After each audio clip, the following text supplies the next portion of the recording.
केही कारी गाड़ी देना आज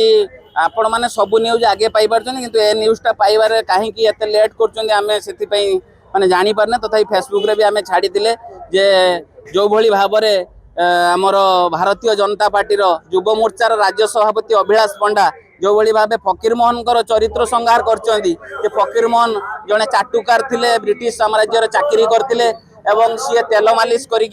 सब बेले कथा कहते जो भली भाव अपमान कर आम ओडिया भाषा साहित्यर जनक फकीर मोहन को जी व्यासकवि फकीर मोहन को जो भली भाव गाड़ी देइचंती ता विरुद्ध में आज ये विक्षोभ करते जो सरकार ओडिया अस्मिता कथा कहीकि ओडियावासी को मति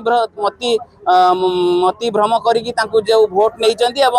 युव मोर्चार जी राज्य सभापति ये मंतव्य दौरान सरकार आसला पाखु केवल ना परिवर्तन करवा रंग मारिवार समय देइचंती नेतृत्व से भली काम निजक नियोजित करचंती एवं जो भली भाव सोशल मीडिया रे निजक प्रचार करने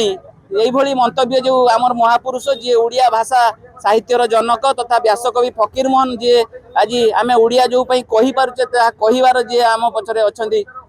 जी फकीर मोहन तांको विरुद्ध जी एभली मंतव्य देइचंती तेणु तांको विरुद्ध रे आमे कठोर कार्यानुष्ठान चाहूचे से अभिलाष पंडा गिरफ करा जाऊ एवं सी एभली मंतव्य देइचंती से सर्वसाधारण क्षमा प्रार्थना करंतु जे आज सी युव मोर्चार रिप्रेजेंटेशन करचंती जेहेतु बहुत युवक तांको भी देखुचंती सी एभली मंतव्य द्वारा आगामी दिन रे आउ कई महापुरुष मानक भी कई मानिबार